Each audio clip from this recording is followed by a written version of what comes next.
Victor, look at your hands. Look at the rest of me. You've dabbled with aliens. Now meet the genuine article. Damn, that guy has heads coming out of his stomach. How does he cope?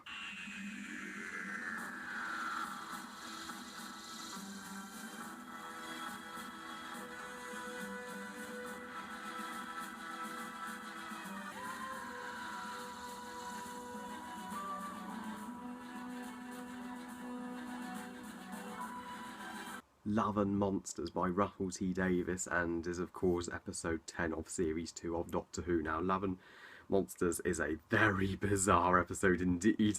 It is not the usual formulaic episode we expect. It tells the story of this guy named Elton who's had some mysterious encounters with the Doctor throughout his life, and he joins a group who are also investigating the Doctor and falls in love with Ursula, only the group is soon taken over by this arsehole business guy named Victor, who turns out to be, surprise surprise, the Absorbaloff, who can absorb all of the team just by touching them, and he plans to ultimately absorb the Doctor as a Time Lord would be his greatest meat. Also, a very bizarre plot, but I'll get to what I think of it in a second. Now, Love and Monsters, everyone absolutely hates this episode. Oh my god. I have not seen an episode more hated in the revived series than Love and Monsters.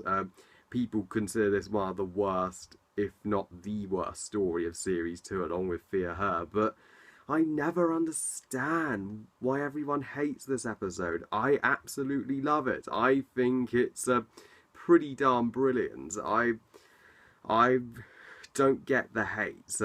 I mean, just because it is different, it is bizarre, but it works. Just because it's not the usual kind of episode we're used to seeing doesn't mean it's bad, doesn't mean it deserves to be hated upon. I mean, if you look at it from the point of view which I'm about to say, there is a lot to love here. First of all, Elton is a very likeable character.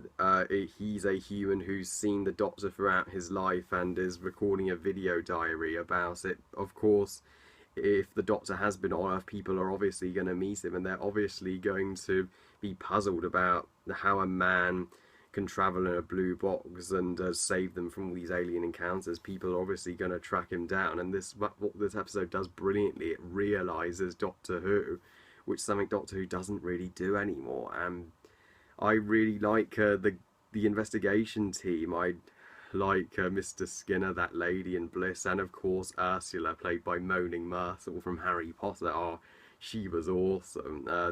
She was fantastic in Harry Potter, and she's just as fantastic here, and their romance is so sweet and so cute, and very naturally developed as well. They don't instantly fall in love, they take time to fall in love, and so it's ever so sad when she does get absorbed by the Absorbaloff at the end.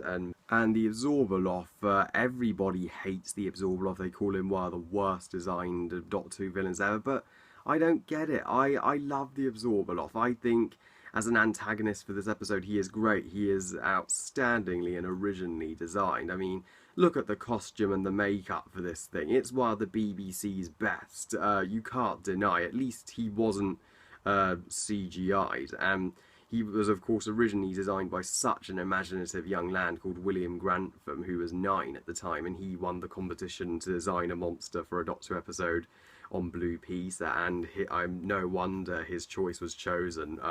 Well done, mate. You're a genius. It really paid off, and that's such an original idea. He can absorb people into his body because, I mean, Doctor Who's supposed to be full of weirdest things in the universe, and obviously there are going to be weird aliens out there that can do that realistically.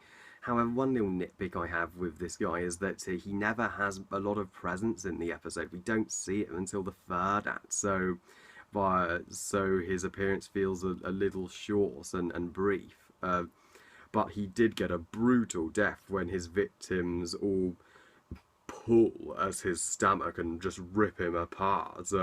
But luckily Ursula survived, and her face is on a pavement place, so she and Elton are reunited at the end. That's really sweet. I'm so glad about that. And most of the episode is really differently written, like I said, from the traditional formulaic episode we now see. It has Elson, to start with, running in a factory trying to find the Doctor and Rose, where they run into an alien called the Horrocks with snapping teeth, and again, the Horrocks is a brilliantly designed alien, even if he only gets a brief cameo. And although the Absorbaloff does get a lack of screen time, it does work in some way to give development to the investigation team, so that we all the more care about them when they do eventually get absorbed, and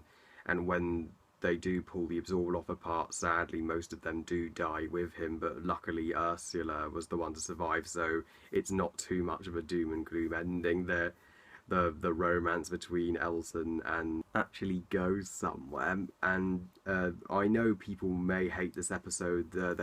Because they might have an issue with the Doctor hardly being in it, because the Doctor, he don't expect to see much of the Doctor in this episode at all, because he does not appear until literally, well, he has a brief appearance in the opening, but then he doesn't appear again until the very end along with Rose. So this is really different from that kind of episode because of that, but I think that's ballsy. I think that's a great risk that Russell T Davies took, having the episode almost entirely absent from the Doctor and Rose, and having it focused on new characters that are trying to find him. So that makes the Doctor's appearance at the end all the triumphant. And another thing I'd like to hint is that the Absorbaloff comes from Clom, of course, the twin planet of Ratsacoricophalabatorius, which explains his very Slovene related design. And people may just be bored by this episode because it's not the most action-packed episode ever. It is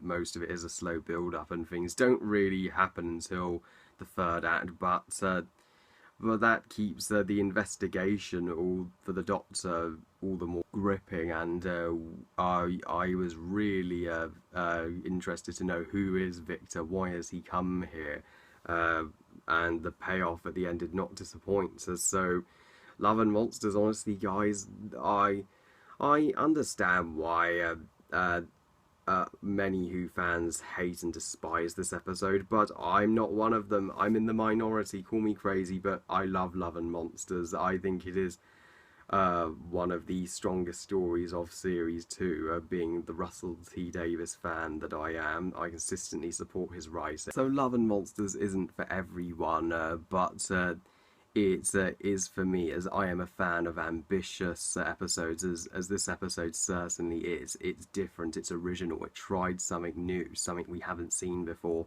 and Doctor Who is almost running out of originality in the Stephen Moffat era, so I think we need more stories like this.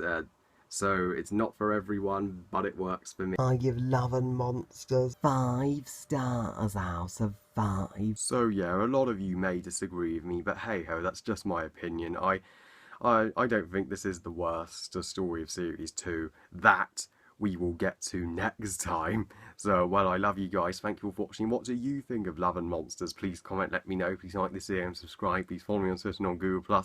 And join me next time as I review Fear Her. And see you then. Bye, guys.